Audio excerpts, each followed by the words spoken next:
जय हिंद दोस्तों, मैं दिलीप कुमार। दोस्तों 1 अक्टूबर को 2 पालियों में आयोजित बिहार पुलिस सिपाही भर्ती परीक्षा का दोनों पालियों का पेपर लीक होने की बातें सामने आ रही है और परीक्षा से पहले ही आंसर व्हाट्सएप ग्रुप में वायरल होने की बातें सामने आ रही है। आज अखबारों में भी एक खबर छपी है कि कुछ अभ्यर्थी गिरफ्तार हुए, उनके पास से आंसर मिला और वो परीक्षा में पूछे गए प्रश्नों के ही उत्तर थे। जो कुछ प्रश्नों के उत्तर मिले वो परीक्षा में पूछे गए प्रश्नों के ही उत्तर थे। इसका मतलब क्या हुआ? ये तो साबित हो गया ना कि पेपर लीक था। ये पेपर लीक होने का पुख्ता प्रमाण है। अब तो कोई किसी सबूत की जरूरत नहीं है। कल परीक्षा के बाद से कई अभ्यर्थी हमें फोन करके भी बता रहे हैं, कई जिलों से अभ्यर्थी फोन कर रहे हैं और बता रहे हैं कि व्हाट्सएप ग्रुप में आंसर वायरल था, 92 क्वेश्चन का आंसर वायरल हो गया। तो इस परीक्षा को आयोजित करवाने का क्या मतलब रह गया? इस परीक्षा का क्या औचित्य है? जब परीक्षा से पहले ही आंसर वायरल है, 92 क्वेश्चन का आंसर वायरल है, तो फिर इस परीक्षा का कोई मतलब नहीं रह गया।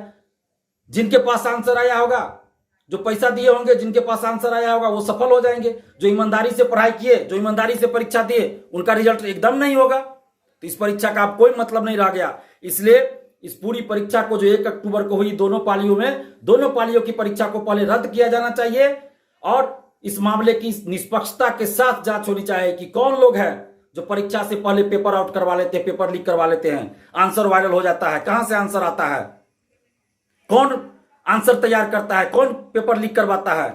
उन सारे गिरोहों को, शिक्षा माफियाओं पर सख्त कानूनी कार्रवाई की जानी चाहिए और निष्पक्ष जांच होनी चाहिए। और जब तक ये लोग नहीं पकड़े जाए तब तक परीक्षा आयोजित करवाने का कोई मतलब नहीं है। 7 अक्टूबर और 15 अक्टूबर को जो परीक्षा आयोजित होने वाली है आगे, तो उस परीक्षा को भी स्थगित कर देना चाहिए।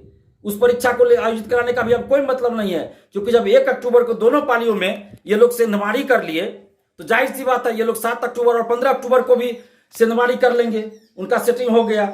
जो लोग 1 अक्टूबर को इन लोगों को क्वेश्चन उपलब्ध करा दिए, आंसर उपलब्ध करा दिए, तो वो लोग तो 7 अक्टूबर और 15 अक्टूबर को भी उपलब्ध करा लेंगे। तो इसलिए अब इस परीक्षा को स्थगित कर देना चाहिए। 7 अक्टूबर और 15 अक्टूबर की परीक्षा को स्थगित कर दिया जाना चाहिए और 1 अक्टूबर की जो परीक्षा हो चुकी है 2 पालियों में, उन दोनों पालियों की परीक्षा को रद्द कर दिया जाए और निष्पक्षता के साथ जांच किया जाए और जो भी दोषी हो, जो भी संलिप्त हो, उन सभी लोगों पे कठोर कानूनी कार्रवाई की जाए ताकि आगे जो परीक्षा हो उसमें कोई गड़बड़ी ना हो। और फिर से अगले महीना या जब सीएसबीसी तैयार हो पूरी व्यवस्था के साथ, निष्पक्षता के साथ, और बीपीएससी ने जो व्यवस्था लागू किया उन सारी व्यवस्था को लागू करे पहले, तब परीक्षा आयोजित हो। मैंने पहले से भी कहा था, सीएसबीसी को आगाह किया था, सीएसबीसी से मांग किया था कि जो व्यवस्था बीपीएससी के द्वारा अपनाई गई उस सारी व्यवस्था को आप लागू कीजिए ताकि पेपर लीक ना हो, आंसर वायरल ना हो, किसी तरह का गड़बड़ी ना हो। लेकिन सीएसबीसी मनमानी करती रही है और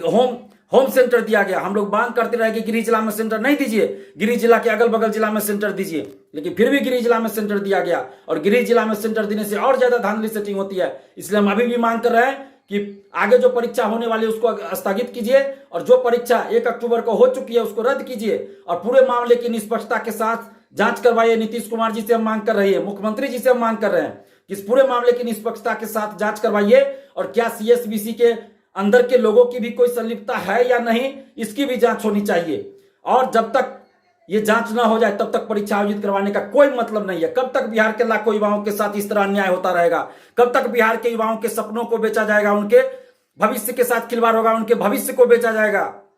कब तक ऐसा होता रहेगा? लाखों युवाओं के भविष्य का सवाल है।